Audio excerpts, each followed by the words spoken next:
Trench Crusade Community Podcast. My name is Jesse Aiken, and I'm joined with my co-host, Johnny Doe. Johnny, how are you feeling today? I am doing extremely well. Thank you for asking, my friend. Happy to be here. You haven't made any dark packs or anything like that, have you? Me? Oh, no. Did you see the lambs that were behind me that were slaughtered? I'm sorry. I should have probably covered those up. My bad. The Call of the Dark Lord is great. Oh, there it is. Yep. Well, the day's finally come. We're covering the true villains of Trench Crusade. This is what I've said before. This is a recurring bit, so we're going to lean into it. But the men and women of the earth that chose to join the demons, in fact, in some ways, fully given themselves over. Yeah. Real creepy creeps. We got the Heretic Legion coming in today. We're going to be deep diving them. And all of the sub-factions, less than the New Antioch one. So if you were here for New Antioch, thank you for hanging out with us for, the better part of your day. But this will be a little shorter. And if you haven't listened to New Antioch, I encourage you to go back and do that, maybe on a very long drive somewhere or over, a couple of workouts, however you decide to consume the podcast. It was just a long one. There's a lot of sub-factions on New Antioch. So, this will go a little faster today. Certainly. And it's going to be the same format. So as Johnny said, definitely give that episode a listen. That's going to be our format for these evergreen faction warband discussions. And just to give you an idea what it's going to be like if you didn't hear the Antioch episode, we're going to cover the lore of this particular faction. So that's the Heretic Legion today. Then we're going to cover each individual unit and how they play on the table. And then, of course, after we go through all the units of the base faction and you have an understanding of how they work in Trench Crusade, we're then going to move on to sub-factions and how the sub-factions differ from the main faction, some of the pros and cons of those sub-factions and how you get those on the table. And then, of course, we're going to, close out with some general talk about this warband as a whole, and then get over to the Trench Shrine like we always do and talk about something really cool related to our heretics today. I'm excited about it. Before we get started, though, Jesse, I think we have some people we need to thank. Yes, we do. So shouting out our patron community. If you'd like to join our private Discord, gain access to our future leagues, ad-free episodes of the podcast, bonus feed episodes of the second feed of the podcast, go to patreon.com/saints and sevens. We also have it linked below in the show notes every episode. Find a tier that works for you. Jump on in, get you instant access to the Discord, and we'd love to get chatting with you today. So speaking of that, Johnny, every person that jumps on the Patreon gets a shout out the first time they join. And that's what we're doing today. Yeah, just like these new patrons, we got Scarab the Int and B-Dog coming into the Hell Knight, along with a few others today. Thank you guys so much. And I'm also going to shout out John T. and Matt S. coming in as Hell Knights, and our dear friend Tim B. coming in to the community as well. And my local friend Patrick S. and another new patron, Mitchell C. So a bunch of new patrons since we last recorded. Super excited to have you guys in the Discord chatting, showing off your hobby work. And you're helping us build this community really early, which is really important to us because we've got a lot of plans. And Johnny, speaking of some Patreon stuff, we've been beefing up the bonus feed a lot of individual topics, discussions between you and me, but also topics with other players and community members coming up on that feed. But additionally, too, you have kicked off your TTS series there. Indeed, we have. So there was a video one we posted, and it did the intro to TTS, kind of walked you through the scripted table that we're using over there, and kind of how to set up your initial game, load in a map, and pick out your warband and everything along those lines. And then we are going to be moving forward into actually kind of the fundamentals of playing a game in TTS coming up in some future episodes and kind of walk through that whole process. And then once we are through that and everyone is prepped and ready to go, we're going to start getting some online games going. It's going to be a good time. And I want to shout out, by the way, some of the hobby pictures and things that are going on over in the Discord. Yeah. There's some cool stuff happening over there. There's cool paint jobs and some cool kit bashes and models that are being made and warbands that are being put together. I'm pretty stoked to see what they're looking like when they're finished. Absolutely. So definitely jump on the Patreon, get involved, and we'd love to see you in there. And of course, closing our Patreon segment like we always do, shouting out our producer, Stuart Drake. Thank you, Stuart, for being the first producer of the show. It really means the world. And you jumping in that early for us at a Brazen Bull level means a lot. Yeah, we appreciate it. Helping keep the lights on around here. That's right. So with that, Johnny, we're going to get into our main topic today, which is the Heretic Legion of the Trench Crusade universe. And we're going to start with the official lore, but then we're going to talk about some general lore and some general thoughts on the faction as a whole and kind of where they sit in the world. That's right. So Heretic Legion, it's a grim reality. that a full third of humanity has bent its knee before the idols of hell. The main satanic military force on earth are the heretic legions, raised from amongst the citizens of the damned. Those who make it within the sight of hell's maw and considered worthy are initiated into the legions, taking unbreakable vows that chain them into darkness for all eternity, their bodies branded with the mark of the demon lord that has claimed them. Armories of hell then equip them for battle, and heretic priests beckon forth new supplicants, as dictated by the whispers of the archdevils. Thus a new heretic legionnaire is born. They hail archdevils as their masters and are thus damned. Yet there are some who push further on, to the very gates itself and beyond. Their very flesh ignites, never to recover, but those with the blackest souls can enter the inferno itself, and amongst those, the anointed are especially revered amongst the legions. They are the paragons of unhinged brutality, men and women of colossal vigor and unyielding devotion, having tread the accursed path to the shores of the lake of eternal flame, where the damned wither and contort in ceaseless torment. The anointed emerge forever scarred by the embrace of abyssal fires. The blackened and burnt flesh of the anointed will never heal, but in exchange, they are granted the right to wear heavy Gehenna-armored suits and gain strength to wield weapons that a normal man could barely lift. It is said that glancing into their eyes, one can see the reflection of the very flames of hell forever etched in their vision. Though the vast bulk of the heretic legions are made of mortal humans, hell often sends their own abhorrent progeny to reinforce their mortal foot soldiers, nightmarish war beasts made of captured and possessed creatures, and dreaded artillery witches who act as mobile artillery, supporting lightning assaults. Whew.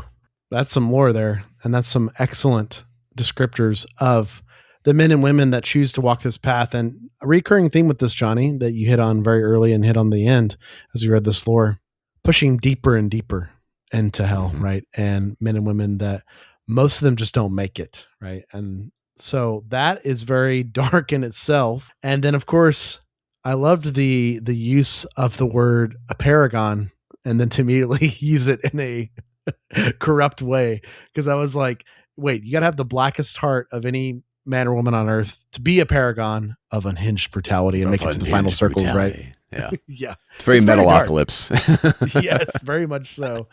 And this is, as I talked about before, I think the darkest part of Trench Crusade, in my personal perspective, just because these men and women have chosen to go all the way, right? And they, in fact, have just surrendered humanity to the demons, which, you know, bound to happen, as we talked about, like a third of the population, which is a huge, massive amount in the lore, fully join the Heretic Legion and surrender their bodies, minds, souls to the war effort of the court.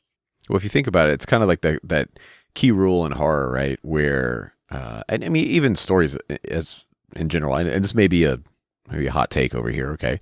But it's one of the reasons characters like Batman are more compelling than, say, like a Superman character in a lot of ways. For a lot of people, is this idea of the omnipotent, the unknowable, the unrelatable thing isn't quite as like relatable to the average person, right? As someone that is more grounded in reality. So like horror, same thing. The great, phenomenal mega beast monster is not that, you know, is a product of your imagination that's being tried to be painted into reality by whoever is like writing the story or telling the story or whatever, you know, while terrifying, isn't as terrifying as a person next to you who just does unspeakable things that you can't ever fathom doing, right? Like that's where the real horror lies. And I think that's kind of the root of like the story behind a Heretic League. Sure, don't be wrong, Black Rail's like terrifying, and you know, the giant praetors and the weird, you know, bow hands of the left-handed path people and stuff, that would all be like terrifying if you saw that kind of a thing, you know. But the thing that's like real scary is the guy next to you who's just like, you know, let me just do these, you know, terrible things to you for, you know, seemingly no reason.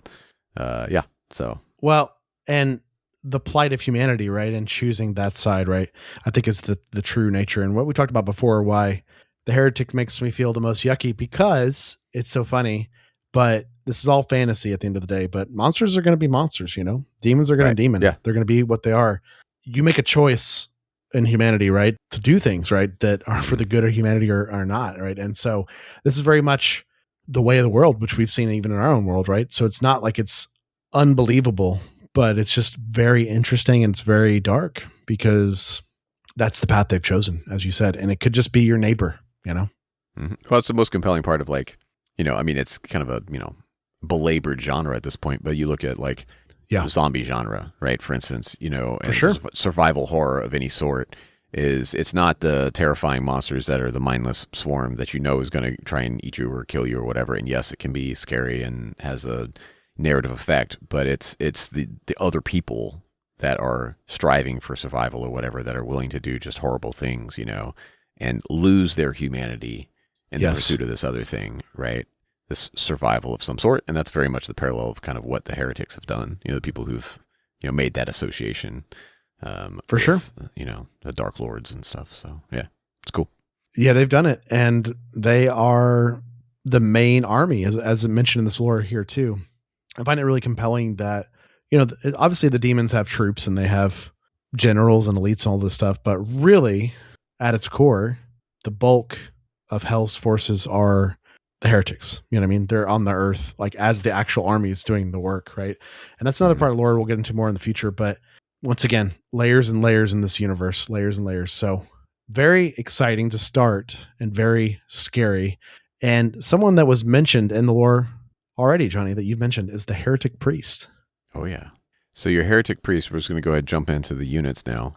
80 costs, model base, right? You only have one of them. They're going to be your leader. 32 mil base. And I'll just say, kind of unilaterally, unless we say otherwise, just assume 6-inch movement across the board, because that's generally kind of the default movement for almost every model. There's a few exceptions, but the majority are 6 inches. Typical leader profile here with +2 dice on range and melee, 0 armor. It's going to have tough, leader, elite, and heretic keywords. And their special ability is going to be Puppet Master. The heretic priest can take a Puppet Master action, and if they do so, they're going to take a risky success roll for the model. If it's a failure, as usual, the turn will end. If it's a success or a critical success, you're going to pick a model, friend or foe, which is key. That's within 12 inches of the heretic priest and in their line of sight, not counting the heretic priest themselves. And you can move that model 6 inches. The move's going to have to be in a straight line, but it can be in any direction, and it can be used to move the model within an inch of an enemy model, make a retreat move, climb, jump, or jump down, though they can't get a diving charge and don't get to count as charging if they finish their model move within an inch of an enemy. So you can move them within an inch of an enemy, which there's some shenanigans there. That's why I think it's defined that way so clearly. But they don't get a charge. They're not actually getting an assault when you do that. A massively powerful ability that obviously it's risky success, but if you do it, you do it. Changing models positioning and displacement in Trench Crusade are very rare, right? It's typically killing models. So when you see abilities like this in the game, take note because they are so rare. The fact that you can just move an enemy model off of a point and now you're winning and scoring the point, that's strong enough, right?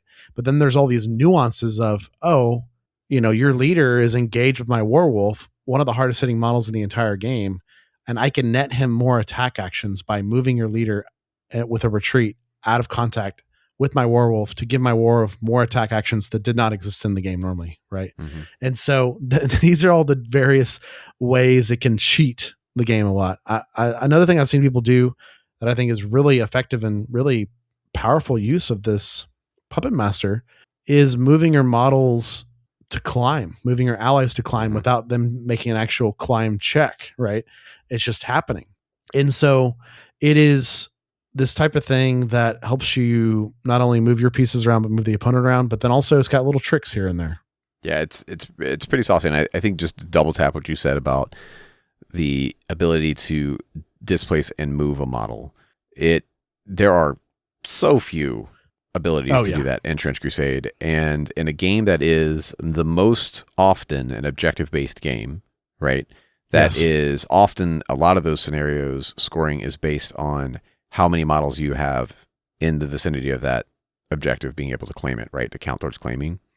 The ability to just pick someone up and move them away outside of range of that is huge, right? So if you have come from other game systems, there's oftentimes lots of, displacement abilities and things like that that are incorporated into those rule sets or the different various models. And it's actually a big part of the strategy of gameplay is how do you manage and navigate and mitigate displacement.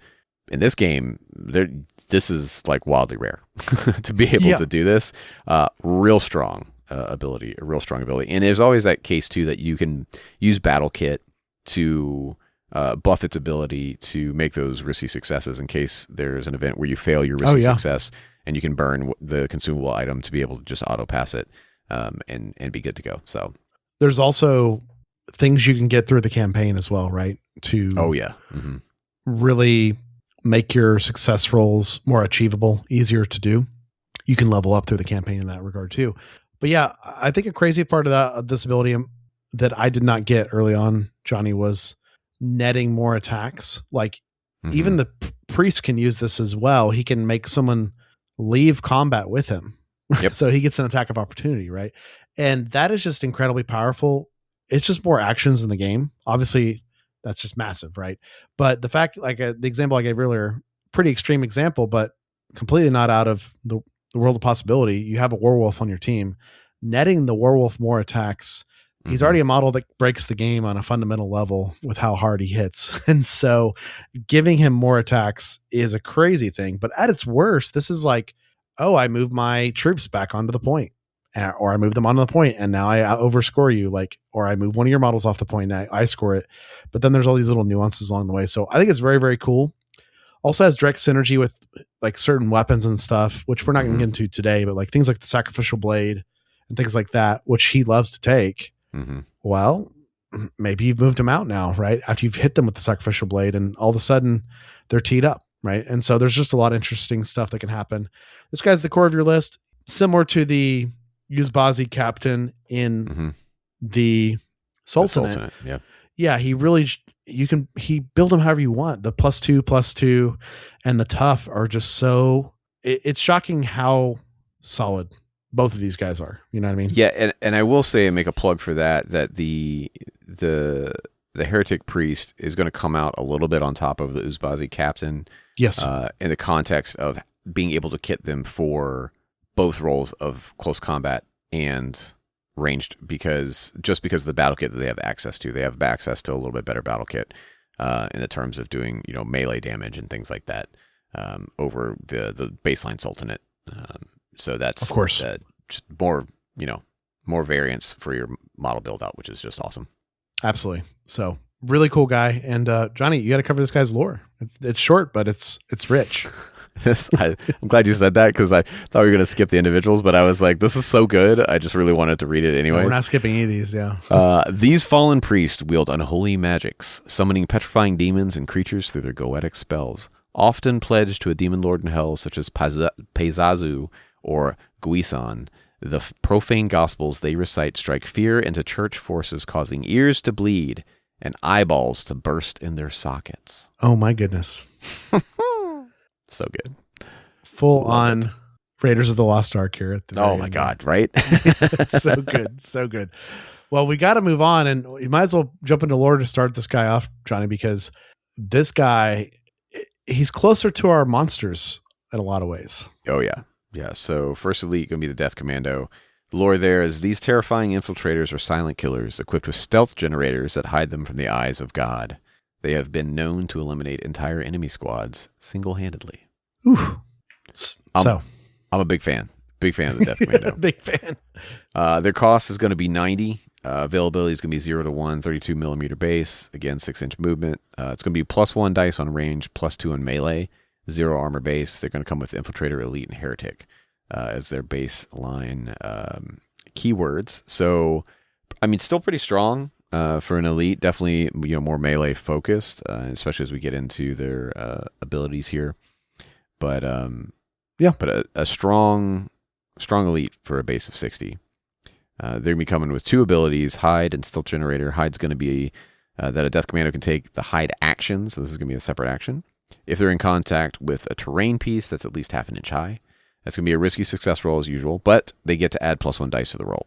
If it's a failure, of course, the turn ends. If it's success or critical success, enemy models cannot choose the Death Commando as a target of a ranged attack or charge until the Death Commando moves, charges, retreats, or makes a ranged attack, or an enemy model moves within an inch of half of them.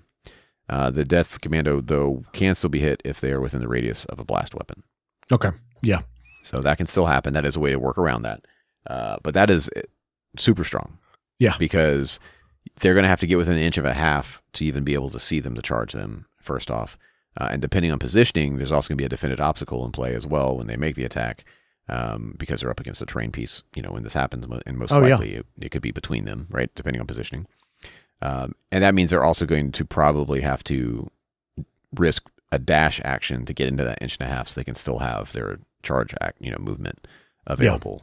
So that's super strong. And then just to add to that, Stealth Generator adds a -1 dice to rolls with range attacks that target the Death Commando, just natively. Yeah, so even if they don't hide, like range weapons are less effective against them, right? And I think that's really helpful, right? I will mention that while we're here, though we're not going to cover battle kits in full, they'll probably come up passing, like we mentioned a lot. Mm-hmm. These guys have access to the Tartarus Claws, right? And these are innately tied to them because they're essentially, that's the weapon you can take on them, right? Yep. And it's essentially 2 hands. I mean, it's 2 weapons. They're these claws on your hands, but it is an attack with cleave, right? So you do get to perform 2 attacks, and he also doesn't suffer the offhand penalty. So this guy can just shred stuff in melee. Yeah, they are restricted of note, ranged weapons to so silence pistols and tormentor chains is only ranged, and the only grenades that they can take are gas grenades.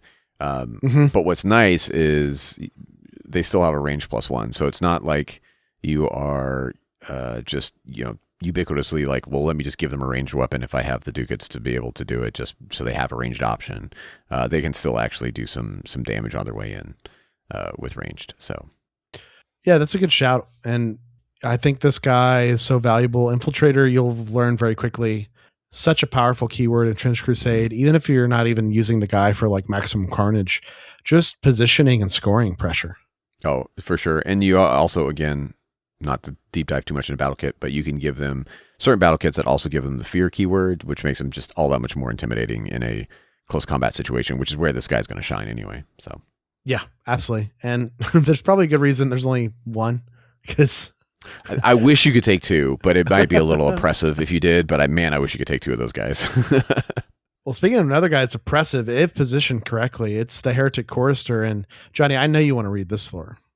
So choristers sacrifice themselves upon black altars, and if worthy, rise after 9 days, finishing their own beheading as their severed heads begin to sing.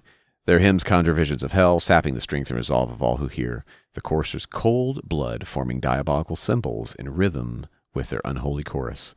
Those who hear their songs find their minds flooded with visions from the pits of hell, weakening both their resolve and strength as the dreadful music eats away at their very soul. It's great. It is terrifying. Now, this guy's movement is still 6 inches. We'll talk about it. He's cost 65, availability 0 to 1. Once again, another 32 mil base. So I do find really interesting, Johnny, this faction doesn't have any like big models, but it has a lot of models on 32. Something I noticed very quickly fighting them on the table. The range on this guy is -2, but his melee is +2. He has the innate fear, which of course is going to that -1 dice to melee attacks the target model with this keyword. And he also is immune to fear, which is great. And then elite and heretic again. So let's get into unholy hymns, because I think this is a nuts ability. Add -1 dice to success rolls taken for enemy models that are within 8 inches of 1 or more choristers. So essentially, this is all rolls in the game but injury rolls, right? Yeah. And so if this guy's up and you're in his 8-inch bubble, you're gonna hurt. It's really gonna hurt you a lot. Yeah, it's gonna be a bad day. So you're talking about like area control, really kind of impacting what your model's goals and objectives are in the space where this guy's standing. It's strong, right? Again, anything that's going to break or modify the game state is always something you should be paying attention to, and the ability to modify your opponent's rolls unilaterally in a bubble is just real good. Well, it also doesn't require line of sight. I want to be very clear, right? It's just a bubble. Exactly. And so like, this is also like, he could be like deep in a building, like in a corner of a building, unable to see him. And he's kind of pushing this aura out. He's even pushing the aura out, if you think about it, just like to models that are also hiding right on other sides of stuff. So I think this is really, really awesome. He's obviously terrible at range, and that's a cool expression of the lore. But I think this is a guy that if you give him armor or even more armor and like combat helmet and stuff like that, and he's just staying around, that's his impact, right? Like that is such a massive impact in the game. He doesn't even need to melee, right? He's obviously great at melee, but just him surviving, that's the goal. Yeah, totally. And you make that, you impress that question upon your opponent of, do I even want to go over there? Because Ooh, good point. Yeah. my functionality of my models is just inherently going to be reduced until I can eliminate that model. And if you position them in a place where they can't even get line of sight to them and say they don't have like any sort of area blast options, now it's just a cat and mouse game of keeping that guy alive and seeing them try to make their dashes, see them trying to, make their climb checks, do whatever they need to do to get to those objectives and just failing, or at least at a, detrimental option or ability. Yeah, I think it's such a cool support piece. Support for your team, right? He's a debuff for the enemy team, right? So, well, we got to shift into infantry now, Johnny, because those are the elites. But the Heretic Legion is known for its infantry. I would say its faction as a whole, they just hit above their weight class, all these models, right? And that's kind of the innate feature of them. And a lore we got to jump right into right now is the Anointed Heavy Infantry, because we talked about them at the end of the faction lore because they made it. Yeah, these are the ones, heavily armored and armed and armored assault troops. Their skin is burned and blistered from their ordained pilgrimages to hell and back. So these are the ones that are the iconic, like, kind of full armor, wielding the large weapons with the extra power and everything like that. Pretty cool. Big fan. Yeah, so they're coming in at 95 cost. They are infantry, despite the fact that they kind of come off more in that elite space. 0 to 5, so it's kind of cool. You can lean really heavy in these in your list build, which is pretty neat. 32 move base, as most of these models are, again, 6-inch movement. They're going to have a +1 on ranged and melee. So you got +1 dice on both of those. -2 armor. Yeah. And they have the strong keyword, negate heavy, and of course heretic keyword. And then they come with some swag. That 95 isn't just getting you that stat line. They're always going to come with reinforced armor and an infernal brand. That's actually reflected already in their stats. That's why they have what they do. And for campaign purposes, this stuff can't be removed or lost. So that's just something to be aware of if you're playing in a campaign. That it's not something you're going to be able to swap around on them. But otherwise, they can have any other battle kit from the armory tables.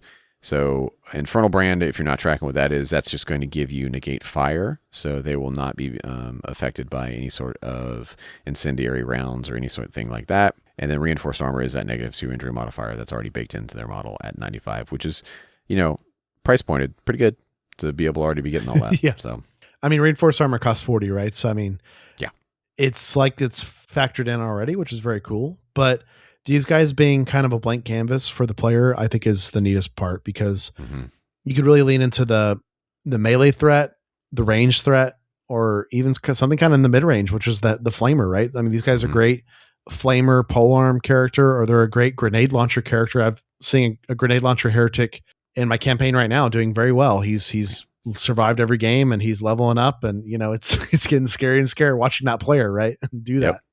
So, and then the melee threat. Let's not discount the fact that they have the innate strong, which is very unusual for a smaller base character like this. And so you could take stuff like the double-handed, like blunt weapon, or one of these larger weapons, and some with gas grenades, and there you go. You can assault, come in, and start smacking people in melee. Yeah, they're solid, and especially if you want to lean into that more kind of elite style build, even though these guys are troopers, being able to take up to 5 of them is actually really pretty cool. Because I mean, literally half of your warband could just be these guys. Yeah, and I will say something we haven't talked about yet, but it is starting to show its face a little bit. The chorister and the heavy infantry, at least, like, they don't have any benefits to dashing or anything, right? And so if you have an instrument in your warband, which we'll get to shortly, who might have the instrument, you're probably going to keep the chorister and the infantry like close to that model, right? And just keep them moving up, because there's a lot of value if they can get up the field. But if they can't get up the field, I mean, they're not as scary. It is. However, ways that you might be able to keep the heads down so they could get up the field would be our next entry. The iconic Artillery Witch. What doesn't she have?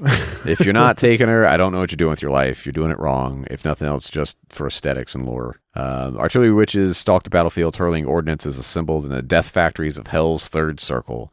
They're completely mute, and no one has ever seen their faces, leading some to question if they're even alive.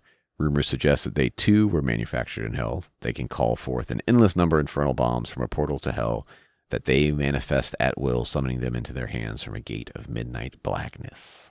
This is why we want to play Heretics, right? This model, so good. The sculpt, the lore, and obviously her gameplay. I mean, she is one of the best models in the game, bar none. And we're about to talk about why. Yep. And we, as we found out, we played our campaign, and our buddy Tim came out from his first game and was just like, wow, The artillery witch is busted. Like, That girl busted. Yeah, that girl busted.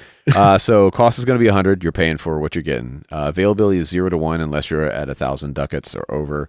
Then I don't like that they added that. I don't like that. I don't like that they do either, because I am terrified to think about 2 of these guys on the board. Just at like right at 1,000 too, right? Like like that's scarier. Like 1,100, 1,500. We could deal with her or whatever. Right at 1,000. That's gross. But cool rule. Yeah, I mean it is. I mean, I question though with the fact that they did that with the artillery witch and not like say the death commando. But I mean, whatever. Sure, it's great. So keywords here are going to be 6-inch infantry, 32 mil base. 6-inch movement, 0 ranged, -1 melee, 0 armor. They're going to come negate gas, negate fear, artificial, and heretic keywords. The abilities that are going to be coming into place first is going to be levitate. So you don't have to take any risky success rolls for an artillery witch when they climb or jump, or an injury roll if they fall. They're just floating their way across the board, being all creepy. Abiotic life. You're going to add -1 injury dice to rolls for an artillery witch when they're hit by an attack with the gas keyword. Yeah. And that is relevant depending on who you're playing in a lot of ways. So that's going to give you a little bit of padding against those extra, blood markers that you can get. And then the artillery witch battery, which is just that extra rule set saying that if your warband adds up to 1,000 ducats or more, you can include 2 of these into the warband, which is gross. And then moving on to battle kit, they do have some restrictions here. They can take... they always have the infernal bombs, so they can't take any ranged weapons or grenades, but they can take anything else that comes in there. And Jesse, you want to read us through the infernal bomb? Yeah, I can do it. It's a lot. It's a lot. Range 36, 1 hands range, category range. Has a bunch of keywords. So it has ignore cover, ignore long range. Seems really good. Ignore elevated position. So the example of this is ignore the success roll or injury roll modifier that is specified. For example, the success roll for an attack made with the range weapon that has the ignore cover would not be affected by the -1 dice modifier for those in covers. So that's that. It's got blast 3. We've already covered blast on this show in our keywords episode. It's a massive discussion here, Johnny, but essentially it's the radius, right? And, we also know this has scatter.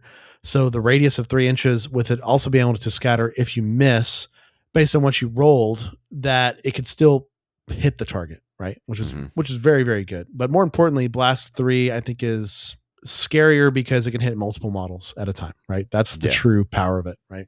And we just even talked about how blast can counter certain abilities. Like, the death commando can't hide from blast, right?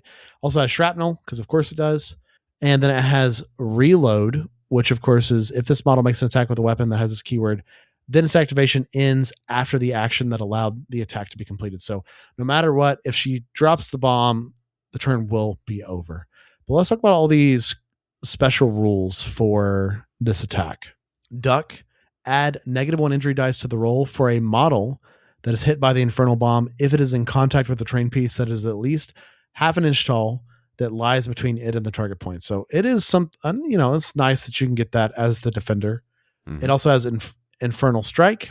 If the success roll for a range attack with the infernal bomb that targets an enemy model is a success or a crit success, or if the attack is a failure and the target point it scatters onto is the model's base, now apply the effect of deadly to the injury roll for that model, which of course deadly, if reminder here is for your injury roll, you're going to roll 3d6 and add all of them together, the sum of all those dice.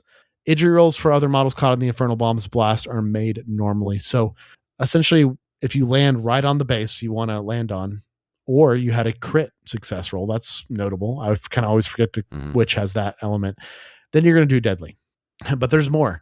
Mighty explosion. If a model that has been hit by an infernal bomb is not taken out of action by an injury roll, it is then blown away D3 in a straight line by the explosion, even if the model has been taken down by the injury roll. Roll separately for each model to see how far it is blown away by the infernal bomb, D3. If the model was the target of the attack, it is blown directly away from the witch. If the model is caught in the blast, it is blown directly away from the target point it landed. The model stops if it is blown to another model, impassable terrain, or terrain it cannot cross without having to climb.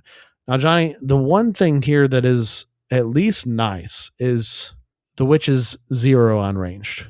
Yes, that is the saving grace, right? And they did do you a solid that if you are cognizant enough to put yourself in positioning with cover between you and your artillery witch, you're at least going to get that innate, -1 from the duck rule that she has.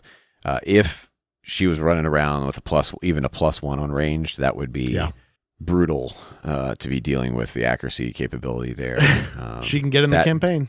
But I was going to say, that being said, campaign time, the artillery witch is just infantry, so they can be promoted up to an elite and they can get bonuses. So you best believe she's going to find that's it. A real possibility. Yeah. So this is a lot of words to say, and not even say, I think, succinctly enough, Johnny, how deadly she truly is.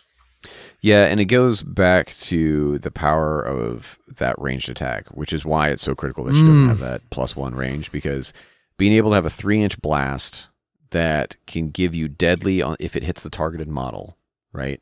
That also has displacement of up to D3 inches and does not suffer penalties for long range.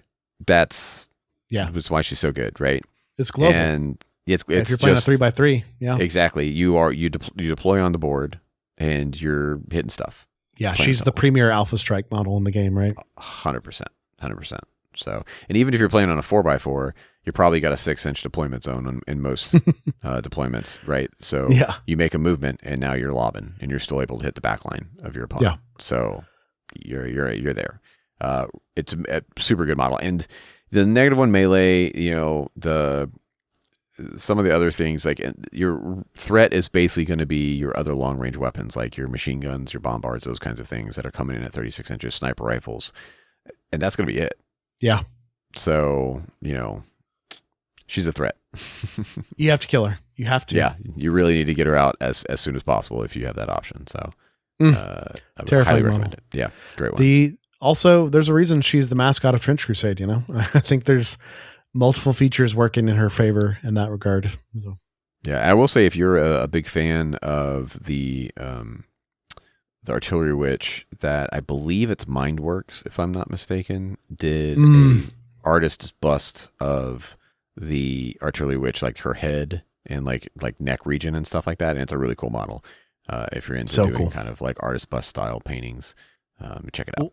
Well, now you know that they had Galactic Armory or whatever make the full scale version of her, right? And they're bringing her around the cons, right, at the Trench Crusade booth. Yeah, I saw her at Adepticon, the 12-foot artillery witch or whatever, and pretty cool, pretty cool. So gives you a good perspective if you just saw that thing floating across the battlefield at you. That would be like, oh, that's gonna be a bad day. It's time to leave. Exactly.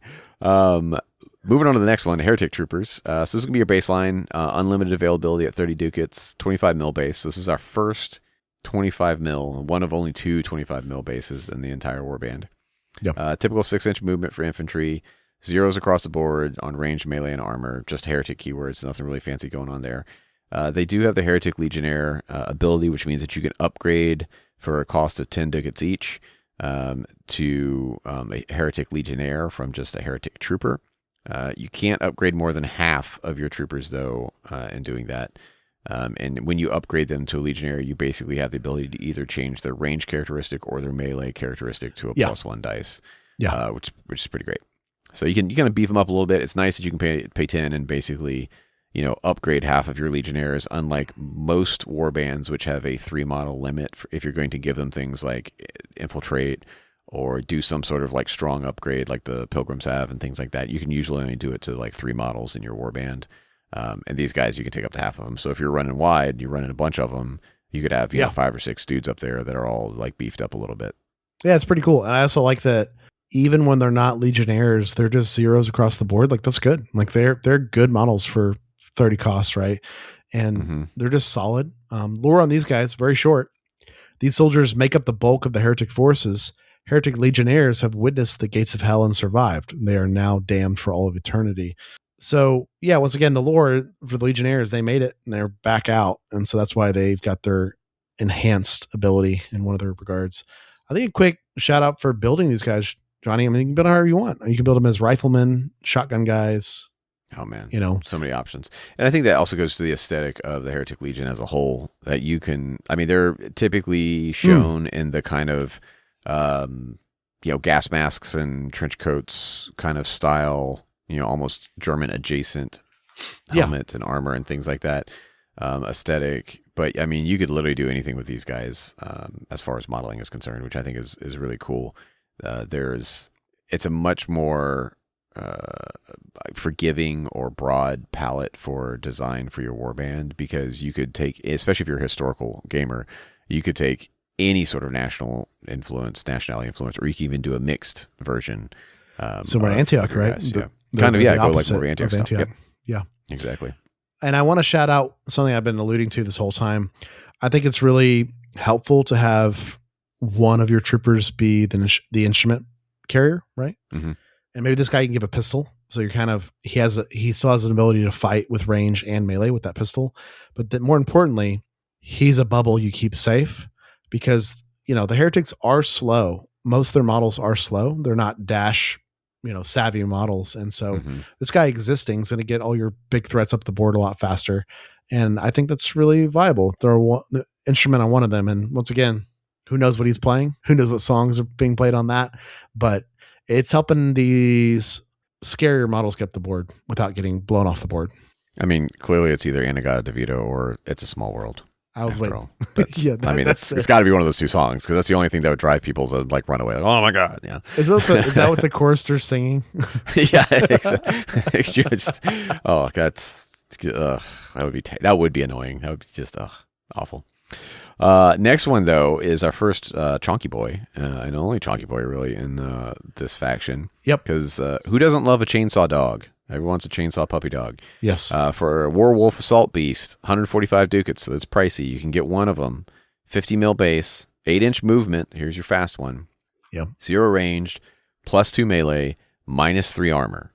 It's going to have the fear keywords, the tough keywords, artificial, heretic, and negate difficult terrain. Whew. He is a fast boy. Right. Oh, and there's more. Oh yeah, there's a lot more. He's very good. So the lore on this guy is this abomination charges through miles of barbed wire, clearing a path for the heretic infantry. Its uniquely formed head is designed to cut cleanly through it. Werewolves wear a unique armor forged in the factories of hell, as seen by the maker's marks stamped upon it. Like the artillery witch, this was not a man or woman of humanity. This is a bonus that the court has given to the army, right? Oh yeah. And they're not underestimating or understating the point of the abomination charges through the miles of barbed wire. First ability. Okay, so we're already negating difficult terrain. So put tread in that space. We already have an 8-inch movement. Loping dash. You're going to add a +1 dice to the risky success roll for the werewolf when it's taking its dash action. So this is going to be good. This is going to be commiserate with the stigmatic nuns abilities from the Dutch pilgrims, or the Lions of Jabir. Yeah, the Lions of Jabir, but you can only take one of these as opposed to the pilgrims or the lions. And they're going to be assault beast. So a werewolf is armed with 2 melee weapons. It's chainsaw mouth and shredding claws. When it makes a melee attack, it can attack once using either its chainsaw mouth or shredding claws, or twice, first with the chainsaw mouth and second with the shredding claws. The offhanded weapon modifier applies to the attack made with the shredding claws. Note that both weapons have the risky keyword, which means a werewolf's activation ends immediately if the success roll for any attack made with either weapon is a failure. So interesting delineation to basically say that you have 2 weapon options when you attack, but nothing absurd weapons too. Absurd. We're about to get into that, and I'm like, basically you got 2 weapons to attack with, and let's look at what those weapons do. So, let's do it. The battle kit for the werewolf. The werewolf always has a chainsaw mouth and shredding claws. The weapons are part of their kit, can't be removed, can't be lost in the campaign or anything like that. Can't have any other battle kit, right? And that includes armor. So that's why it's got that -3 already baked in on the armor. So you've got 2 options here when you make your attack, and you decide how you want to go about doing this. The chain maw, okay, both of these are going to be melee. It's going to be a +1 dice, +1 injury dice, and ignores armor. Also has the keyword risky. Obviously, we already talked about that, but the keyword risky is in there. So you're getting the +1 to hit, you're getting the +1 on injury, and you're going to ignore the armor. Real strong. That's very strong. And then you got shredding claws as your second option. It's going to be a 2-handed melee attack. It's going to be a +1 injury dice, cumbersome, and risky. And cumbersome basically means that it requires 2 hands, even if it has the strong keyword. That basically is just meaning that you're not able to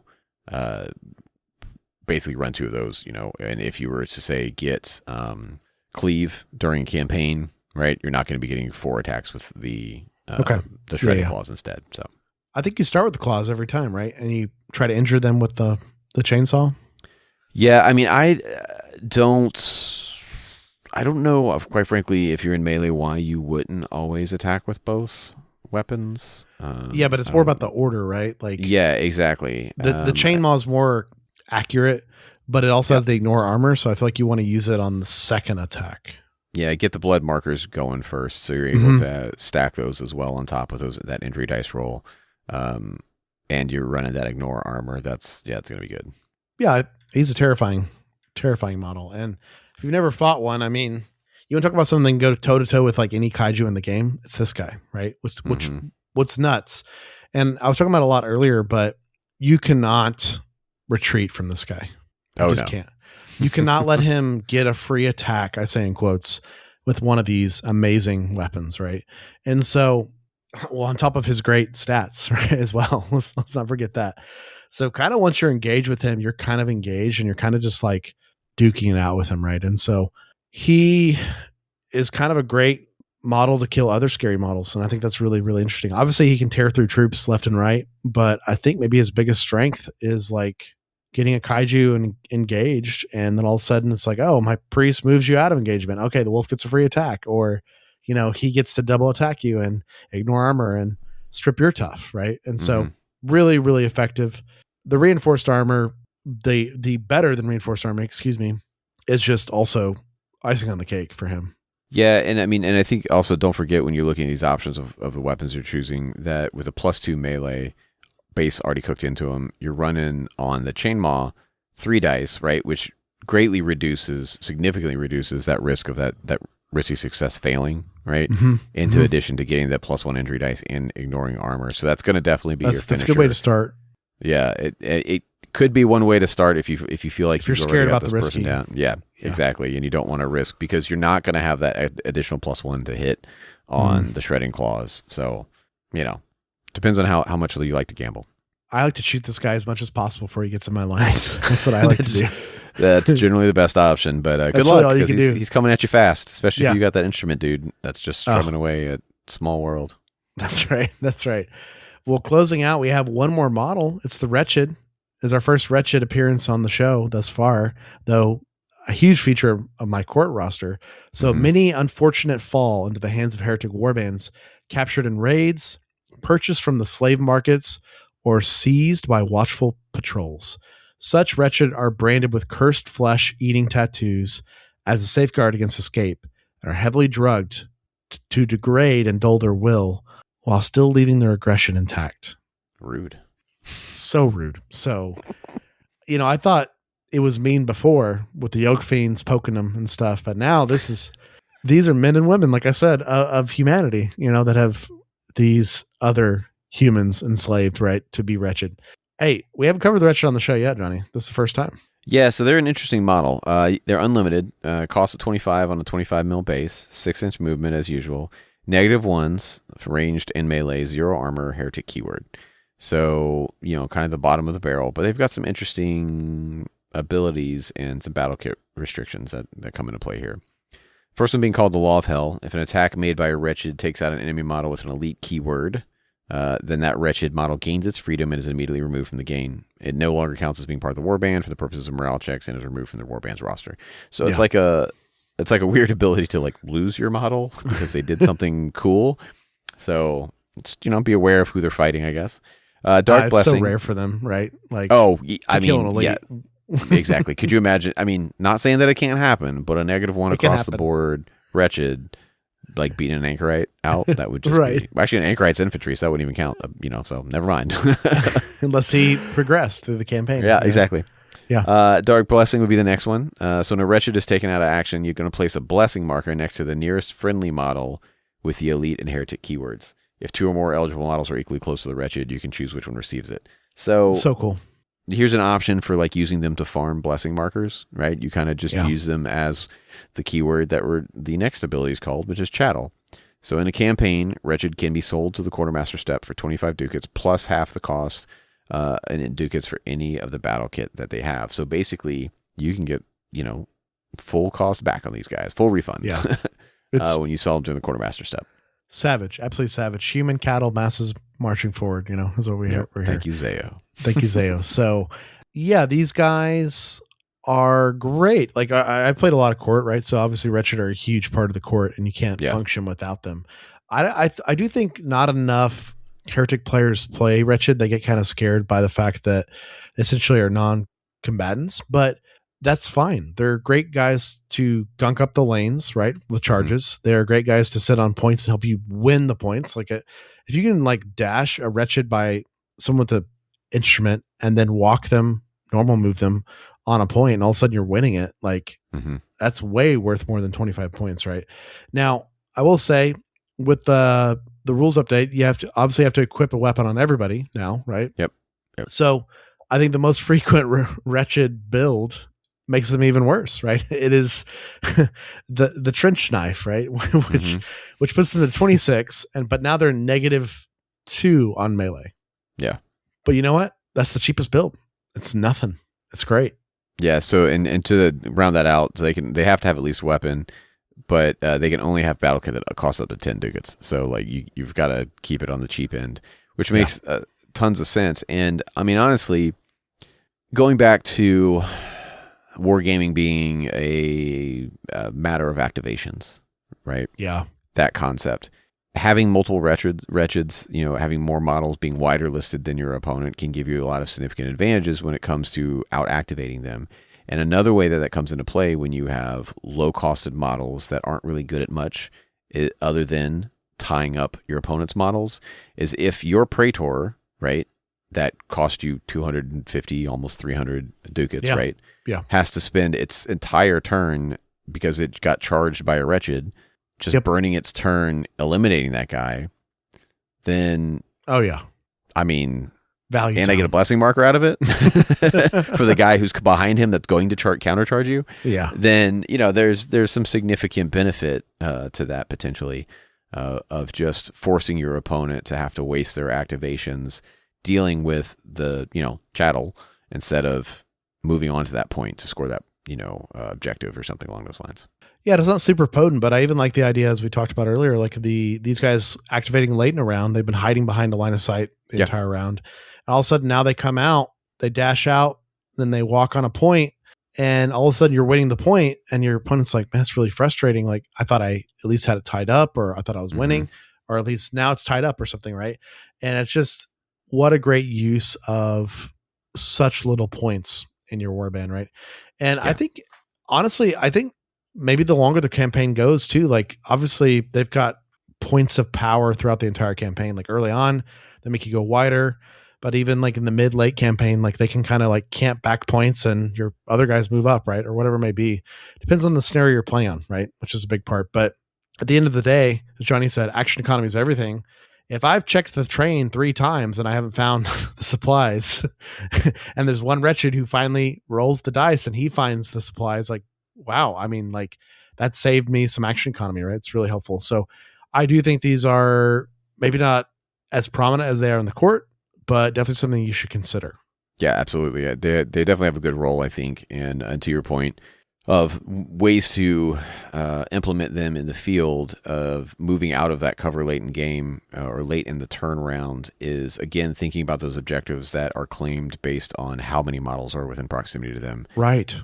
You can use them to kind of shore up those areas, and they're just hanging back, waiting to be put to use, or tie someone up if necessary. But the moment that you push too many models onto my objective, I can bring these guys out and at least even the playing field, or potentially increase it over. And especially if you're in a situation where you charge my guy goes down, right? Yeah. He's down. Now he's not maybe counting for claiming that objective, depending on the scenario, and then I'm able to pull these other guys in to kind of get that point back, or at least to level it out. And that's that money that's well spent at that point. It's how you win games, right? So massive there. Well, closing out the units while we're here, we're not going to cover these units because we're going to do our own episode on these, but the Heretics do have access to mercenaries as well. And I do want to shout out the mercenaries they have access to. The Goetic Warlock, the Scripture Guardian, and the Sin Eater are the 3 they can get. The Goetic Warlock costs 4 glory. The Scripture Guardian costs 7, and the Sin Eater costs 6. So, these are typically things you're going to see maybe mid-campaign onward, right? But we will cover these in future episodes when we do our faithful and fallen mercenaries. But either way, Johnny, this is great. This is a great way to fill out your roster even more. Once you build up glory, then you get one of these more elite models, I say in quotes, that can do a lot of damage when they need to. Yeah, definitely, and they're worth it. Some of them are real strong. Also, the Sin Eater, I feel like he fits in the Heretic Legion the most. Yeah, absolutely. Lore-wise. Totally fits. I feel like it's one of those things that's the abomination coming out of the Maw of Hell kind of thing that they talked about in the lore block with the Heretic Legion. So definitely has a place in there. And I think, again, a model that has some great kit bashing opportunities there depending on your sub-faction. So. Oh my goodness. Yes. I mean, you guys saw mine in the Discord if you're listeners and patron members, but a very different Sin Eater entirely, right? Yeah, which I'm very excited about. I'm very excited. So, well, let's shift out of this and let's shift into my favorite part of these series, which is our sub-factions, Johnny, and the lore behind them and how they play on the tabletop. Yeah, so first off, we're going to be looking at the Heretic Naval Raiders, which is very apropos because they are the sub-faction that is associated with the Carcass Front, and that's coming out very soon. And the Heretic fleet operates as a semi-autonomous entity under the command of the High Captain and other admirals. The Heretics have their own marine infantry, which often operates in small bands, striking deep behind enemy lines and executing smash-and-grab missions. They are always on the lookout for captives, loot, information, supplies, rare artifacts, and any opportunity to express their cruelty and brutality. Ooh, a really cool bit of lore I want to insert here. The Heretics control the seas, Johnny. Mm-hmm. We've learned this through the lore. We have learned that humanity has essentially lost the sea. So that tells a lot about the power of the Heretic Naval Raiders in general. But also, like, this is a world where the sea is not safe for humanity. I think there's a pretty good fleet by England, which I think is pretty fitting. Mm-hmm. But other than that, like, all bets are off. If you go out in the open ocean, good luck. Yeah, and from a rules perspective, this faction is going to they're going to be when they say smash and grab, they're going to play it lean into that. They're going to be the ones who are going to be able to make those movements, and we'll find out why in just a second. Well, let's get right into their faction rules, starting with Unseen Advance. Up to 3 models without the elite keyword in a Heretic Naval Raiders warband can be given the Infiltrator keyword at the cost of 10 ducats each. And of course, Infiltrator, we talked about earlier, but you can be placed anywhere on the table, out of line of sight of enemies, but at least 8 inches away from the closest enemy. Deployed after all other models without the keyword Infiltrator. And that's a prime example of a limitation to an upgrade like we were talking about that the Legionnaires typically don't suffer from, being able to take up to half of them. The next one's going to be light troops. So the Heretic Naval Regions Warband cannot have more than 2 anointed models or more than 1 artillery witch, even if they have a value over 1,000 ducats.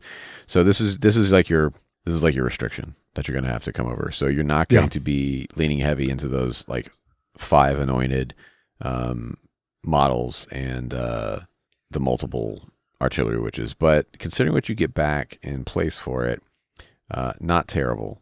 You have a follow-on restriction there of letting sleeping dogs lie, which means they can't take a werewolf either. While the image of a chainsaw mawed giant wolf on a submarine is amusing to me, I can understand thematically why that's not. Like maybe if it was like a chihuahua, like that would be really funny. Like a chainsaw maw chihuahua that lived on a submarine, that could be amusing. But like otherwise, not going to work. So I don't hate it. And the reason being is for what you get next, which is fast as lightning. Now, this is a unilateral special faction rule for all models. And this is the one thing that is going to delineate the warband option for the Naval Raiders. Okay. And it's called fast as lightning. You're going to add a +1 dice to the risky success rolls for models from the Heretic Naval Raiders warband that take any dash action. So they're going to get basically what the Warwolf has. What your stigmatic nuns have of that +1 to that dash, making them more reliable on getting across the board faster. Oh yeah, and they also have one more massive benefit. They have close assault weapons. Submachine guns cost 25 ducats for Heretic Naval Raiders warband. So the submachine guns are going to be a feature of this warband aplenty. Yep, and that's really the thing that's going to the only things that are going to set the Naval Raiders apart from your stock heretics. Is you've got the anointed restriction of only 2. You can't take up to 5. You can only take the 1 artillery witch, which in most cases, that's more than enough artillery witch. And everyone's going to get that fast movement. You're going to have Duke access to submachine guns, which is awesome. And you can't get your Werewolf in there. So that's what makes the Naval Raiders what they are. And what that is fast, close action, like mid-range threats. They can get there and they can get there fast, especially in a grab objective. I'm thinking about like Armored Train, for instance, where really there is a lot of benefit to being the first person with models up against that train and trying to you got to get it unlocked and you got to get into it, right?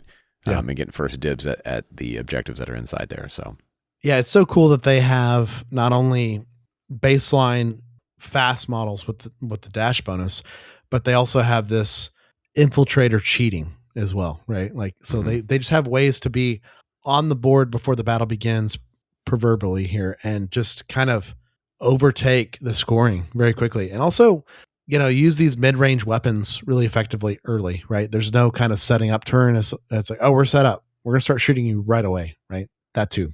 Yeah, and you combine that with the 8-inch movements or the faster movements, the additional dashes, those kinds of things, and you're gonna be getting across the board pretty quick.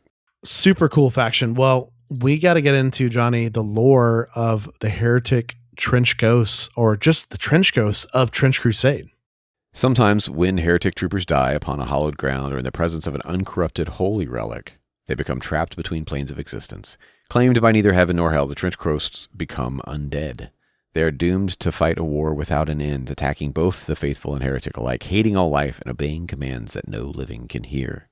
Their greed for worldly wealth and items of power remains undiminished, and their semi-corporeal bodies are exceedingly difficult to destroy.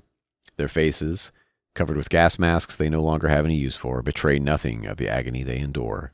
In close combat, they whisper of the pain of their existence, an endless doom which will never give them rest. Their broken bodies and shattered minds are forced to endure the horrors of war for all eternity. Few can withstand such terror without breaking. Tales are told of countless trench ghosts, warbands that haunt no man's land, but the most famous are the ghosts of Tannenberg, the shades of the heretic forces that won the Battle of Tannenberg only to pass into the shadow after sacking the Church of St. Jacob.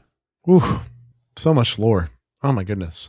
So ghosts exist in the Trench Crusade universe, and this is them, right? Which is very cool. Now, I will shout out our bonus feed, Johnny. Last episode of the bonus feed, we built Trench Ghosts for a new player, because the new player I interviewed on that episode and we deep dove all this stuff together, just saw the rule of cool with this faction and was fully in. Was like, I want to play that faction. I want to play Trench Ghosts. Even if they're not the most competitive faction, I don't care. I'm playing them, right? So if you want to deep dive building Trench Ghosts, we do that in the bonus feed, and you can definitely check that out. But there's a reason why this faction is really cool, Johnny. They have a ton of innate stuff. Yeah, they do. And I'm just going to go ahead and run the 3 innate abilities that every model gets first of the faction rules, and then we'll jump to the other ones that are in here. Because these apply, again, unilateral rules. All the models get this. First one, Undead Horror, totally fits into the theme of the models here. Models of the Warband have fear, negate difficult terrain, and negate gas keywords. Strong start. Slow and creeping. You're going to treat a Trench Ghost model as having a movement characteristic of 3 when it takes a dash action. So that's not when it does its normal move, but just when it dashes, it has a 3-inch dash. In addition, you're going to add a -1 dice to the success roll for an attack made by a Trench Ghost model on any model that is making a retreat. So you have that penalty of, hey, someone tries to move away. We're not quite as fast and nimble as everyone else. Arguably not something that typically comes into play that much. Doesn't come into play at all if you're fighting the Red Brigade. So, no worries. True. And semi-corporeal. So you're going to add -1 injury dice for injury rolls caused by range attacks that hit models from the Trench Ghosts. Good. So good. Strong. All these. So it makes up for the slowness, right? So it's going to be harder for you. And really the slowness is only going to be translated into when you're trying to dash. You're trying to get that extra movement on a dash, right? So half of your movement maybe, right? But you get that back in any ranged attacks unilaterally, even once you're in close combat or you're in close range to someone, you're still going to be getting that -1 injury dice on it, which is solid. That's and gas weapons, grenades, and attacks just do nothing. And you're causing fear, right? Your entire warband, everyone causes fear. So think about that. That's negative on range and negative on melee. Yeah. essentially, right? Obviously, if they're a model that causes fear, they're immune to the fear themselves. Like a demon is not going to be scared by a ghost, but if they're engaged in combat with regular troops, like it's negative on melee as well.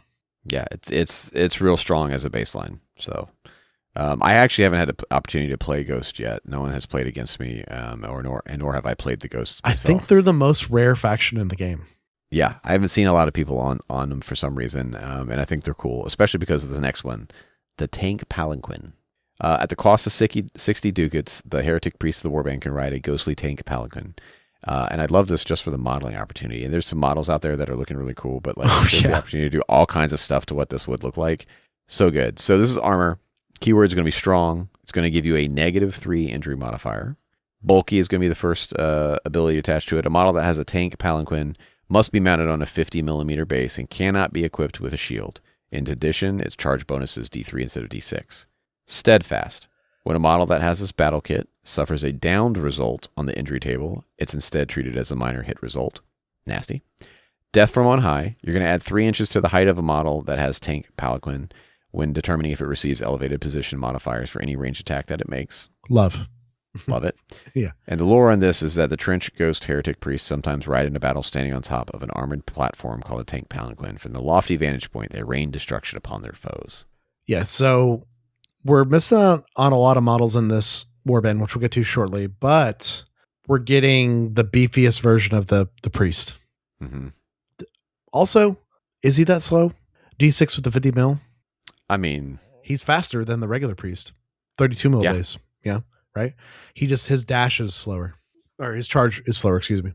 Yeah. The charge and the dash, because they all have the slow dash, but I mean, still, you're going to get there and make him a shooting platform, on the way in, you know what I'm saying? Like -3 cool. Armor. Ugh, forget about it. So Johnny, there's even more innates, or not quite innates, but yeah, rules to this faction. They keep coming. Next one's going to be Sarcophagus Mine. Heretic troopers can be encased in suits of thick armor that have been filled with explosives, which can be triggered by the troopers when the enemy draws close. I mean, who doesn't come love on. That? Come on. Who doesn't love that? Yeah. It's like the Ecclesiarch prisoners for the Trench Pilgrims, but cooler. Because you're just like, I'm a ghost. I don't care. Boom. Yeah. It's so interesting. And like the lore continues, like Lost Souls, a Trench Ghost warband cannot include models with the artificial keyword. Makes sense. And models in a Trench Ghost warband cannot have Hellbound Soul contracts or Infernal brands. The warband still can include Anointed Heavy Infantry, but they do not have the Infernal brand and still costs the same price. So what this means is they lose that immunity to fire. Yeah. So, but which, I have the ability to still have them. Not terrible, obviously. Yeah. And they still have the 0 to 5 option on those, which is nice. At least they don't have the 2 restriction that the Naval Raiders have. Yeah, but it gets better, Johnny. They have 2 other rules here that are very, very interesting. First of all is enemies of all. The Trench Ghost warband cannot include mercs, of course, because mercs did not ascend to this ghost level. But more importantly, they have a buffed up chorister, barbed wire banshee. A Trench Ghost warband can include a barbed wire banshee instead of a chorister. The barbed wire banshee unit has the same profile and cost as the chorister, but instead of Unholy Hymns ability, add +1 injury dice to rolls for enemy models that are within 8 of the barbed wire banshee. I like it more than the chorister. What's cool is you can still do a chorister if you want. Yep. So it's up to you, Yeah, and that is a definition which is key to when we talk about having a double bubble, effectively, right? Is you can do the barbed wire banshee. Oh, you can do both. Still pick up a heretic chorister. There it is. It's the same or opposite ends, neither of which are good options for your opponent now at this point. Because if I go over here, I'm suffering +1 injury to every one of those rolls. If I go over here, it's a +1 penalty to any of my successes, right? So, or -1 rather, sorry. It's rough. That is a rough choice that you now put on your opponent, and you create 16 inches. Yeah. If you put them side by side, effectively, or even anywhere on the board, you're taking 16 inches of space where you're just modifying everything your opponent's doing.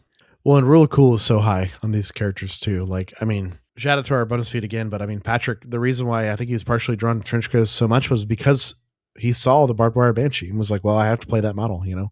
And sometimes you see a model and that's what speaks to you with a faction, and you start reading the rules, it gets even better, you know. And I think the barbed wire banshee is a good example of that. Keep in mind the -2 on ranged on a lot of these characters now, like the barbed wire banshee and the chorister now have the -2 on ranged. Yeah, there's a lot of potency with this faction, Johnny, but it's slow, and that's interesting. But in some ways, though, you almost capitalize on that bubble by doing that, right? Because you're not necessarily going to be pushing across the board. Everybody's staying together. Everyone's kind of staying in that space. You're able to pull back. And imagine that if you had a 16-inch bubble and most of your warband in that space, everyone's got to come to you at that point. You know, you plot up on, plant yourself on some objectives and you're good to go. And you're like, all right, well, come take them from me because it's going to be a bad day for you. Yeah, and this buffed up priest is so cool. Like him always being elevated essentially, and extra armor and extra movement. Like a pretty cool warband. But Johnny, we got to move on to the Knights of Avarice, and there's another sub-faction I've not seen a ton of. Yeah, so real quickly, I just want to double tap on one thing with the Trench Ghosts. So just to be clear, you're losing the Werewolf and you're losing the Artillery Witch with this faction. You don't get access to those, but you get access to everything else. So just so you know that is the penalty of having the artificial piece. You don't get those two models in there at all. So you pay for it in some ways. But to your point, Knights of Avarice. Warbands who follow the Prince of Greed call themselves the Knights of Avarice. Such heretics display their wealth extravagantly. They are festooned with chains of gold and finest silk cloaks. Their armor is gilded and decorated with precious stones, and the handles of their great coin hammers are crafted of the rarest wood. Despite the opulent wealth on display, their finery is tarnished by blood and soot that spews from the Hellgate, and the delicate artistic filigree of their golden masks is both terrible and beautiful in equal measure. In combat, they favor hammers and clubs that break bones but leave flesh and blood intact, alongside poison gas and highly accurate rifles. They scorn crude and destructive fire or explosive weapons that could damage any objects of value. Many merchants, traders, and moneylenders within the faithful nations are followers of Mammon and secretly supply the Knights of Avarice with their wares. Ooh, little bit of black market double agent stuff going on back there. That's pretty cool. Well, and this is really cool. I wish one of my players was playing this because we are playing a Mammon campaign right now, but the lore of this is interesting. Like they're the greed focused heretics. Yeah, and I like the way that they're just described with all of the visual imagery is so good. They're more innate. Yeah, and they already lean into it's something that the rest of the Heretic Legion in general, you can model them however you want, but they were kind of a little bit more generic. Unlike you look at the court, and the court is always associated with one of the Lords of Hell. Yeah, this is kind of that flavor leaking into the Heretic Legion, which I think is really cool. I fully agree. So looking at their faction rules, of course, as we already established, Worship of Mammon is going to be the first one. The Patrons of the Knight of Avarice warband is always going to be Mammon. Makes sense. Yeah. Price of Greed. So the Heretic Priest and the Knights of Avarice has the Price of Greed action instead of the Puppet Master action. And so what that's going to get you is the Price of Greed. Worldly wealth becomes a target of this curse, gradually crushing its victim under its weight. A Knights of Avarice Heretic Priest, meaning your leader, can take a Price of Greed action. If they do so, they're going to take a risky success roll for the model. Obviously, failure, turn ends. If it's success or critical success, then you're going to make an injury roll for an enemy model that is within 12 inches of the model taking the action and in line of sight. You're going to add +1 injury dice to the roll if the success was a critical, and add +1 dice to the roll for each -1 injury modifier that applies to the target. So counting the -1 injury modifiers that still apply. For example, if the target had standard armor with a -1 injury modifier, you would add +1 injury dice and a -1 injury modifier to the roll. So that would even out, which is great for you, right? Potentially. I mean, I wonder what the math on that would look like, because you're adding an injury dice, but you're taking a -1 injury modifier. So I would assume mathematically it's going to be in your favor. It's going to be in your favor. Yeah, because you have a higher chance of rolling a higher number than the -1 modifier is going to be. And if you have a -3, then you're adding in 3 + 1 dice. Man. Well, and here's the lore too. Oh my gosh. The more stuff they have, the scarier this gets, right? Potentially, right?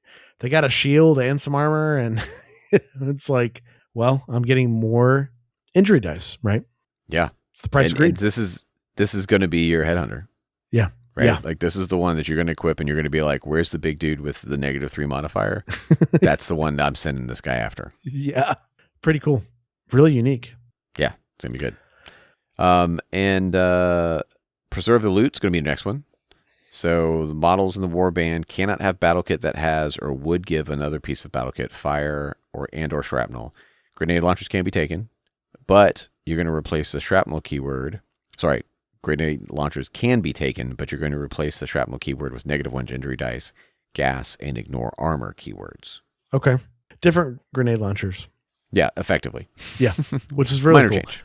Well, moving on, they have Mamon's Chosen. The Knights of Avarice Warband cannot include a model if the cost of the model and its battle kit is less than 80 ducats, unless that model is a wretched, because wretched are not worthy of the greed, I suppose here. The wealth. And ultimately, when you look at your baseline costs on your models, I mean, your trooper is really the only one that you're going to probably have to work to get up. Yeah. To 80 if you're trying to lean into that, which inherently means this is probably going to be more elite heavy, and then you just make use of your wretches to kind of fill in your objective taking and things like that. Which is going to be okay, because you're going to have a couple things here coming up that are going to make you not really care about that restriction. So Infernal Rivalry is going to be next. Mammon is a rival of Beleth, who is the patron of Death Commandos. So a Knight of Avarice Warband cannot include Death Commandos. Okay. Which you may think, that breaks my heart. I'm so sad, Jesse. But Jesse, tell us why maybe your heart isn't broken that you can't take the Death Commando. Well, it's because you get 2 Goetic Warlocks instead, right? So very cool. And they're very Death Commando adjacent models anyways. Goetic Warlocks are creations of Mammon. A Knight of Avarice Warband can include up to 2 Goetic Warlocks as mercs. Additionally, the first Goetic Warlock can be recruited in a Knights of Avarice Warband for a cost of 110 ducats instead of its normal glory cost. That is huge. That's massive. And we'll get to that entry here in just a minute. But the fact that you could start the game you want to with a model that no one else can get without glory, which if you're starting a campaign, this is Papal States all over again, but different, Exactly. Huge. I also like the lore of that too, Johnny, that we're just using raw money and wealth to buy demonic mercenaries. Which ties into something that may come up into a trench shrine down the road. Some combos. That's right. Yep. Next one you got is gas bombs. Artillery Witches and the Knights of Avarice Warband replace their infernal bombs with gas bombs. And last but not least, corrupt merchants.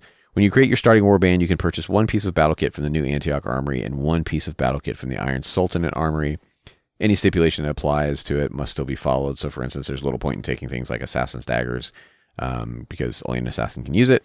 Yeah. And you can repurchase that battle kit later during the campaign if it's lost for some reason. So there's a little drop down that you pick what those items are. So pretty cool. Variations of things that changes as far as the units are concerned. The High Priest of Mammon, we already talked about their Price of Greed ability that changes over. So nothing really changes there with any of the other models except for going into the Goetic Warlock. So we can talk about what the Goetic Warlock looks like, and then look at what the gas bomb on the Artillery Witch of Mammon looks like. So the Goetic Warlock is going to be 110 cost. You can take one of them for the 110, otherwise you've got to pay the glory. 40 mil base, 6-inch movement, +1 range, +1 melee, -2 armor. Negate fire, fear. It's got the demonic keyword and artificial. Abilities. Ironclad Hands. A Goetic Warlock can make a melee attack with Cleave 2 and critical keywords, even though it does not have a melee weapon. In addition, the offhand weapon modifier applies to the second attack. Now you've got Goetic Portal. So Goetic Warlock can take a Goetic Portal action. It's a risky action, just like normal. You get a +1 dice to it, though. Okay. If the roll is a failure, obviously it ends. If it's a success or critical success, you can pick up the Goetic Warlock and redeploy them on the battlefield anywhere within 6 inches of the location they originally occupied, measured from the center of base to center of the placement. If it's impossible for any reason, then it's got to stay where it's at. Note that the Goetic Warlock can redeploy even if they are down or within an inch of an enemy model, in which case the enemy model cannot make a melee attack before they are redeployed. So they don't get it's not a retreat, right? And they can also redeploy within an inch of the enemy model that they just, blooped out of existence in front of. Yeah. In addition, if the roll is a success or critical success and the Goetic Warlock is within an inch of an enemy model mounted on a 32 mil base or smaller, then the Goetic Warlock can take one of the enemy models with them. If they do so, you must redeploy the Goetic Warlock first and then redeploy the enemy model within an inch of the Goetic Warlock.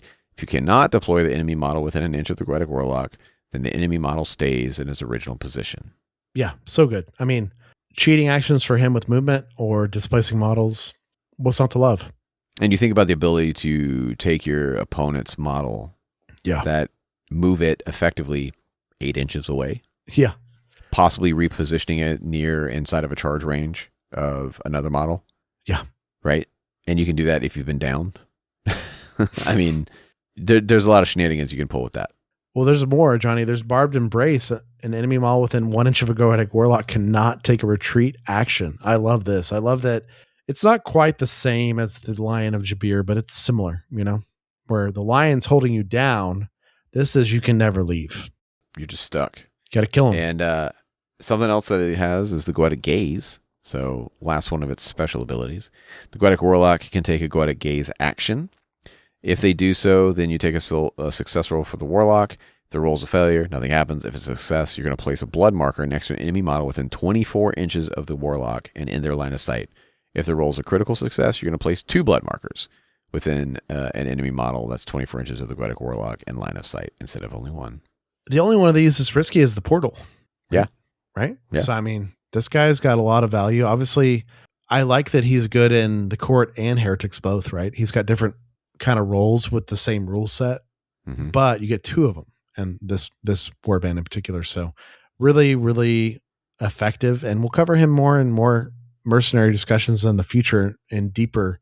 But Johnny, you mentioned this is a different witch. This is the Infernal Gas Bomb witch, a little bit different. So keywords on this Infernal Gas Bomb: -1 injury, ignore cover, ignore long range, ignore elevated position, blast 3, ignore armor, scatter, gas, reload. So we have gained a lot more on here. Yeah, and it's changing over to with the gas keyword instead, bringing in even more blood markers, right? And a different effect that comes of it now. Yeah, I'm double checking. The injury is also worse on this. Yes, because it's going to be a -1 injury dice on it instead. Yeah. And you're getting choking gas, which is if the model has been hit by a gas bomb and is not taken out of action by the injury roll, it staggers D3 in a straight line, trying to get away from the gas cloud. Roll separately for each model to see how far it staggers. If the model was the target of the attack, it staggers in a direction chosen by the player making the attack. If the model was caught in the blast of the weapon, it staggers directly away from the target point. The model stops if it staggers into another model in possible terrain or a terrain piece it cannot cross without climbing. So similar, different lore, but like somewhat similar effect to the like massive explosion of the typical artillery witch. Just not as lethal.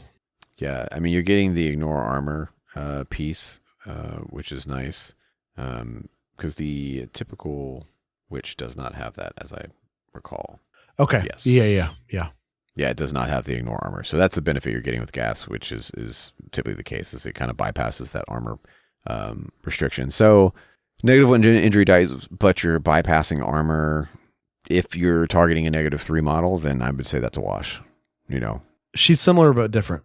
Yeah, and that obviously opens up different, application for what you're going to be targeting this model or using this model to target with. But I mean, I will say right off the board, just with the Knights of Avarice, probably before I go to the Artillery Witch, I'm going to that Goetic Warlock. If I'm looking at that, like, dropping 100 right off the bat, to be able to pull them in at the beginning. But the beautiful thing about the Knights is you need everything to be over 80. So it's not a hard choice to be like, well, let me take my Witch, let me take my Warlock, and then just kind of round out, with a bunch of Wretched on the back end or something like that. Yeah, they're just a more elite faction in general, right? I think that's really interesting. And yeah, they'd be very easy to build tall.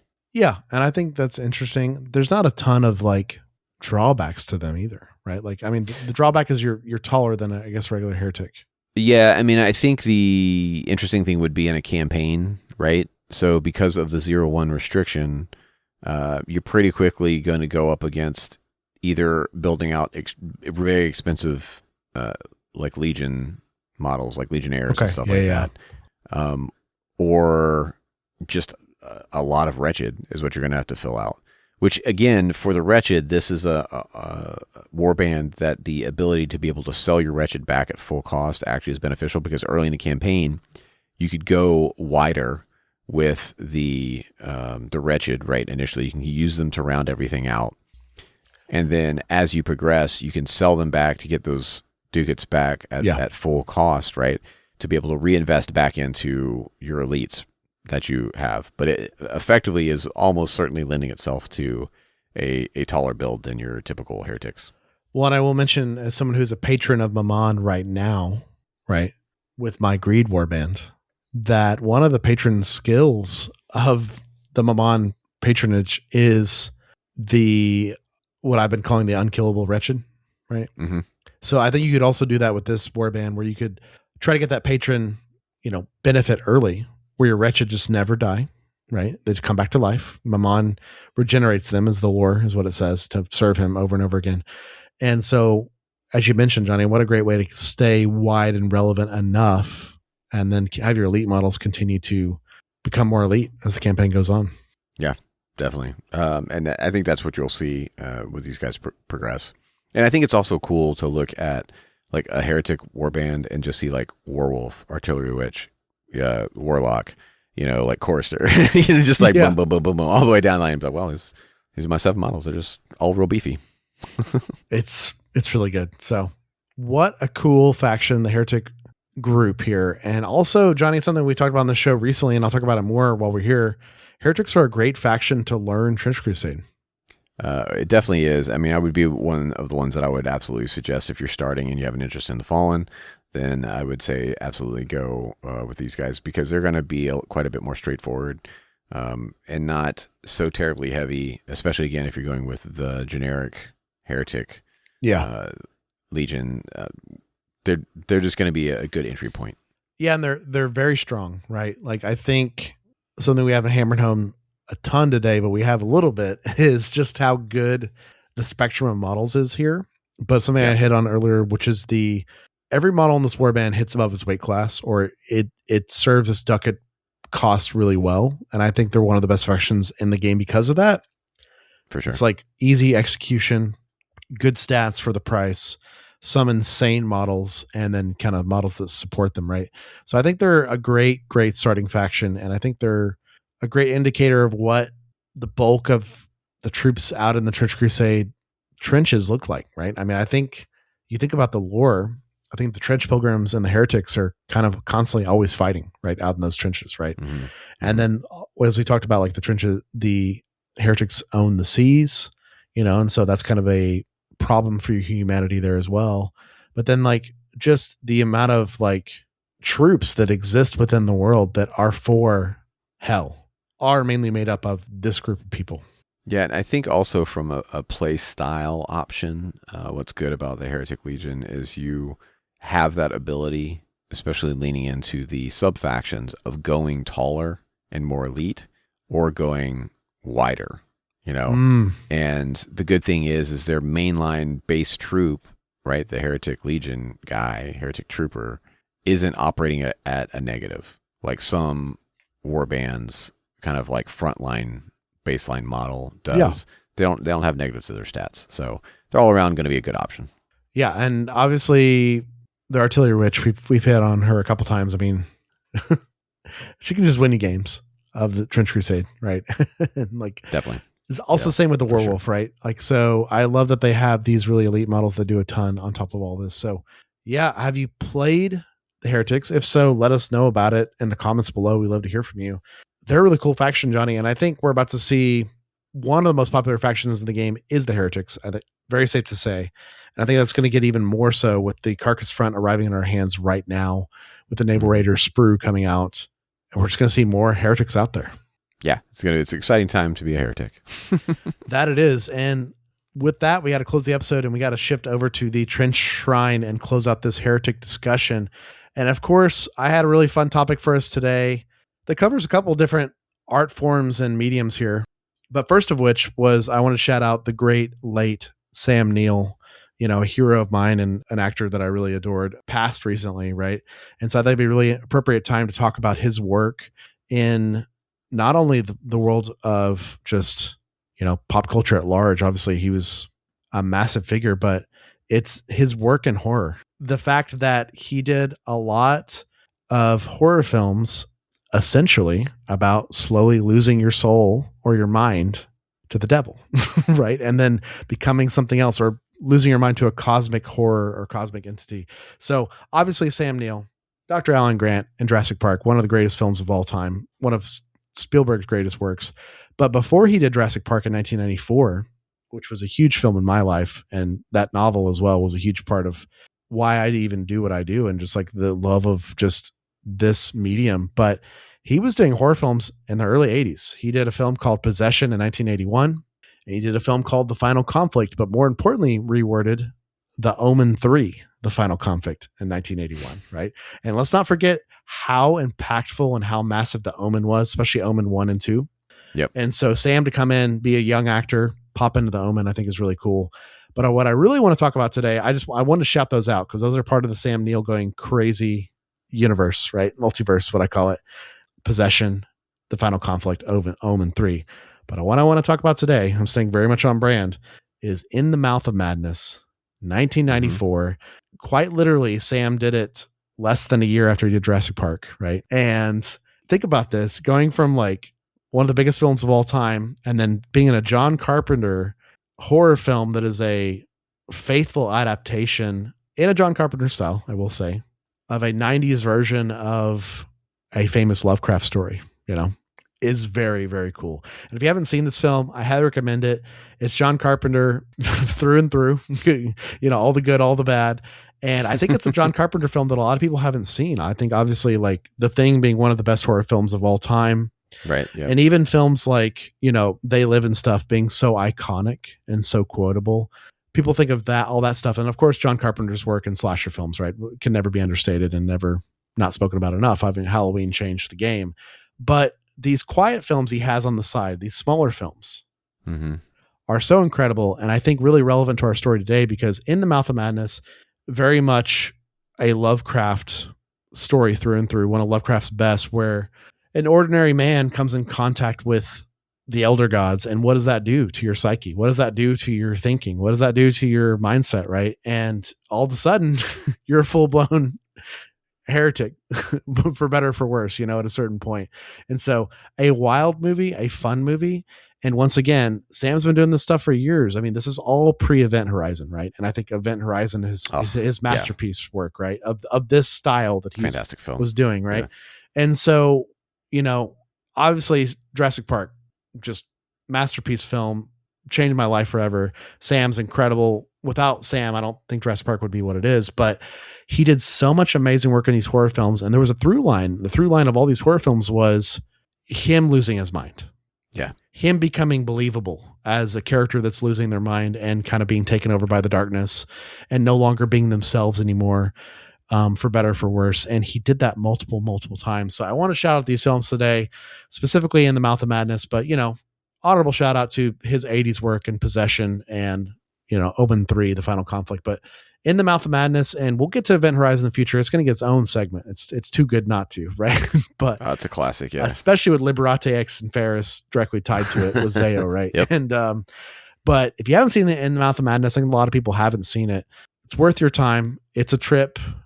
A lot of great 90s actors kind of make their appearance in it, despite it being a lower budget. There's a lot of big names in that film. Yeah. Yeah, and it's low budget too. So I think it's, once again, like every great Lovecraft story too, really comes to a head in the final act, like every great Lovecraft book, right? Mm-hmm. It's been building, and then it just kind of explodes and then it ends, right? And that's kind of a Lovecraft thing, and that's, I think, very fitting of our heretics today. What happens to you? It is an interesting deep dive. Like, as someone who's a big fan of like deep diving and things, I just came to a thought of doing a deep dive in all of the Lovecraft movies or Lovecraft inspired movies Oh, that are man. out there, and Cage did one moving through recently. those. Yeah. Yeah. Yeah. I think that'd be a cool experience to check that out, because you'd get such a broad swath of actors and timelines of when they're made, and directors. It'll be good. Like that's a cool idea. Let me know if you want to in the Patreon if you want to join me in that process. I will put the list together. Yeah, have a good time. Yeah, Nick Cage did one very recently. Obviously, The Name of My Warband, like The Color Out of Space. Mm-hmm. Really cool representation of that, right? And you could even take that one step further, Johnny, where these are all the direct stories, right? But then there's a lot of like spiritual connections, right? 100%. Things that stuff that's influenced by. Yeah. But yeah, rest in power, Sam Neill. I mean, truly a great man, wonderful human being that was gone too soon, to be honest. I mean, it feels very surreal. Just a guy that always put out great work and then went back to his life, Yeah, massive filmography too. If you go back and look at his filmography, he's massive. Yeah. Spend all his time with his family and on his he had his own wine vineyard and he tended to that. Mm-hmm. And he would work, he'd get the work done, and then he'd go back to his family and his wine vineyard and spend his time outdoors and just never really be taken over by any of that, right? It's the opposite of the Heretic stories he played in a lot of these films, through and through. Amazing guy, and really makes me want to reread Jurassic Park and dig into all this lore again. But yeah, I thought it was a great time to talk about him and just his work in the horror genre, especially these films where I think people have dubbed some of these like the multiverse.